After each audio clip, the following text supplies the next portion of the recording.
Okay, guys, here we are. I just tried to weigh myself. I'm nine.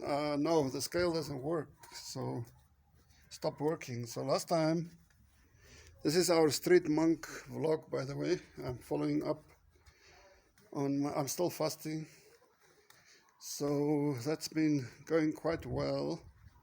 Feeling slightly woozy, must say.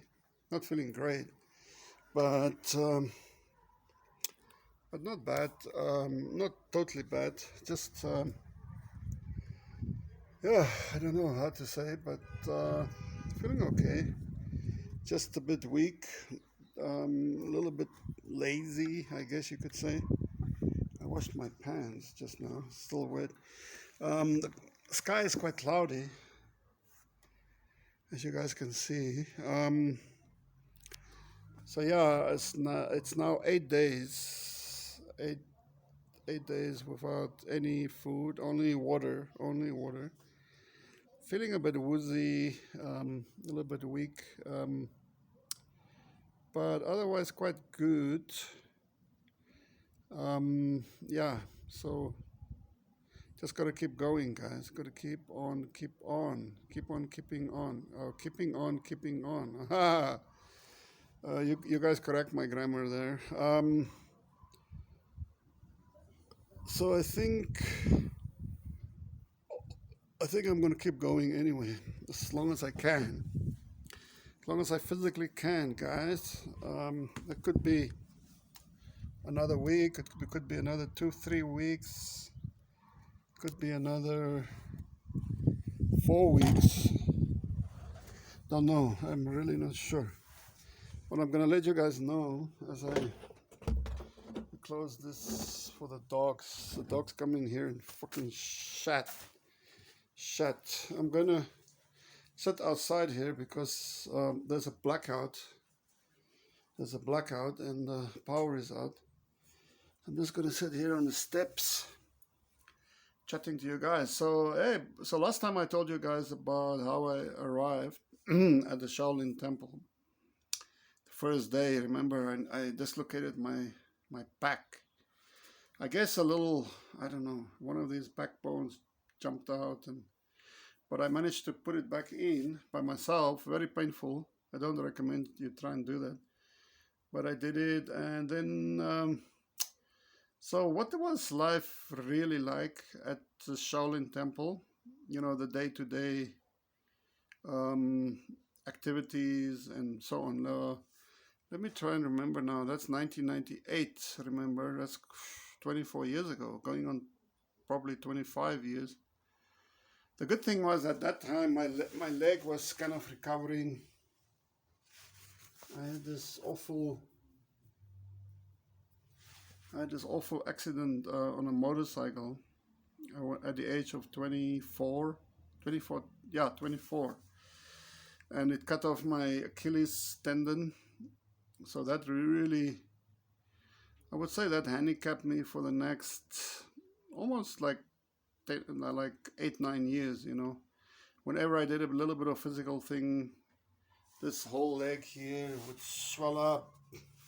This whole leg would be like swelling up a lot, and that really kind of had a negative effect on my physical activities. But by around 1998, I was at Shaolin Temple, so I was a bit worried about it.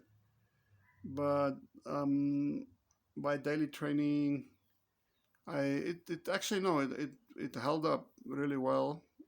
I managed to do all those kicks, all those high kicks, and spinning kicks, spinning back kicks, spinning front kicks in both directions.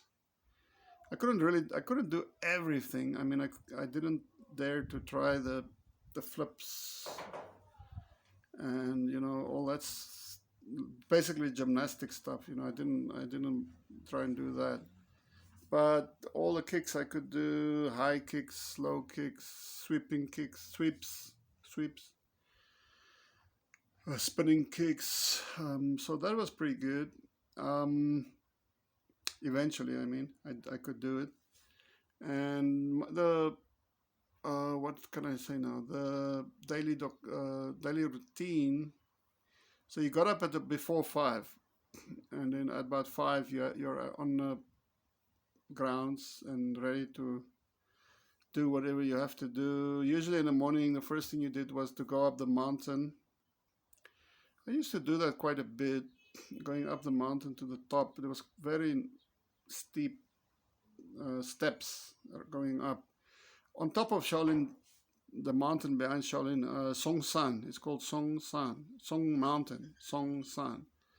And there was this huge statue of body, like a half statue of Bodhidharma, the founder of, well, not founder of the Zen religion. The Zen religion comes from Shaolin Temple. Did you guys know that? And that was around 1,500 plus years ago. Um, and there was a statue of him near the on top of the mountain, and then a little bit down from the top was this cave, the Damo Dong. Damo Dong. Damo is the name of Bodhidharma in Chinese. Damo, and then the Dong is the hole or the cave. So okay, cool. Then up and down there. Then you come back around 6. Then you basically clean the grounds. You sweep the grounds, sweep your room, get yourself ready for I think breakfast. Breakfast was around 7. 7, yeah. Now the food at Shaolin was very basic. It was crazy. It was like really basic. In the morning, you would get a bun, or maybe 2 buns, freshly baked, and then usually the buns and maybe chili. Chili was a staple diet there. Chilies. Every time you eat, you got a bunch of chilies. So that wasn't really appetizing. And so in the morning, you got, for example, you would get fried chilies, right? Then in the afternoon, with 2 buns, chilies and buns. I think once a week they had eggs. You could get 1 or 2 eggs. Um, and that was it. That was the breakfast. Afternoon, you can get another bun or 2, and then you get maybe the fried chilies. Now the leftovers is put into a soup. They boil it into soup, so you get soup and chili. And very very rarely you got some green veg maybe, or yeah, that was it. Chili soup and maybe a little bit of vegetable and 2 buns, or maybe now and again, very now and again, you got a bit of rice. And then in the evening, whatever was left over, you got that. So that was a diet. That was what we ate. It showed everybody was everybody was about as thin as this. Everybody looked like fucking half starved. Um, and yeah, so that was a diet. And then around 8, the training started again. Usually some kind of physical exercises, like, I don't know, running around, carrying each other, doing push-ups, sit-ups, stretching. Stretching was quite important. Each time you have to stretch quite a bit. Then around 9, they start training, the Taolu. Taolu is like katas in karate, kata. You do all these movements, one after the other, one after the other. Uh, I don't know. I think because I had a good rapport with the master there, Shi Yen Wang, no, is it Shi Yen Zhang or no? Shi Yen Zhang. I think, yeah, it was Shi Yen Zhang. So I had a good rapport with him, and I was a bit older than the others. Some of them were very young. There were kids there that were 5 years old. Then like 7, 8 year olds. Then so you have like squads according to age: junior squad, more senior squad. Then you have like the elite squad that's basically trained in Sanda. Sanda is basically Chinese kickboxing. And I was in the middle somewhere. I was basically never part of any of these squads. I just had my own. I just did it by myself, and then the trainer would come over, show me. He showed me one move, then I would practice it, then I call him again. So I learned very fast compared to the others. I was much faster, but maybe a lot less.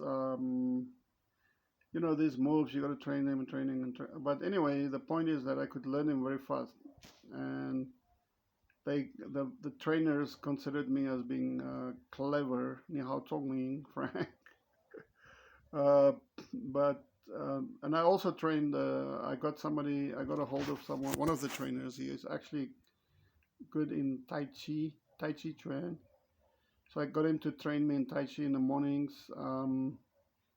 The long form, the Chen Si, style. Chen Si is I believe, is the oldest style of Tai Chi, and it's actually there's a village in Henan province, not that far, I guess. Never been there from Shaolin, but Chen style Tai Chi is actually the original and real Tai Chi. There's the real martial movements and stuff. So I learned that from one of the guys, and then yeah, so I trained by myself mostly, and I didn't really I didn't really do all the tricks and stuff, like different weapon. The only weapons I had interest in was the long staff, the long staff, double daggers, two daggers, um, and nunchucks. So that's what I played with as for weapon training, and I just ignored the others. I didn't find them to be useful. There's always a stick or a broomstick or a mop or a pool cue lying around, right? So you could use that. Then, of course, nunchakas you can carry with you anywhere you go. And then, well, knives are really available. So those were the weapons of choice. I didn't really wanted to get involved in all the other swords and battle axes and all those stuff. So yeah, the training was real good. Was very good. I managed to meet six foreign guys. They traveled up to Shaolin, and I brought them to our temple. I think I met them in. She could have been in Chengzhou, guys, in the capital city. Maybe I went there now and again. But anyway, I brought them over. I met a few foreigners like that, and then I brought them over to our place. They paid some fees, which Yenzang was very happy about, because that was basically the purpose he kept me there, right? Was to negotiate with foreigners, because he couldn't speak English and the foreigners couldn't speak Chinese. So I did that quite successfully. The training went on. The training went well. I spent 6 months there at Shaolin that time, the first time, 6 months. After 6 months, my visa ran out, and I went down back to Hong Kong. And yeah, but yeah, the daily life in Shaolin was basically training, training, training. There was a well down the hill with a little motor to pump water up. I remember one night one of the guys went out to pee, and then he heard some people down by the well, and he woke up everybody, and we all ran out. It was a bright moonlit night, and we just saw these three guys running for their lives. I mean, the guys of our school, had fucking swords and battle axes, and so those guys would have gotten themselves into very serious trouble if they got caught. So they were running for their lives. Yeah, and there were others, little stories here and there, which I will tell you guys eventually. But overall, life was good at the Shaolin Temple, and very basic, very, very, very basic, and that's just conducive to training. 10, 8, 10, 12 hours a day. So that was what it was good for. Okay, guys, great. I hope you enjoyed this. So thank you so much. Ami Dofu. I will tell you why they greet like this next time. The Shaolin monks, they only greet with one hand. Okay. Okay, thank you. Goodbye.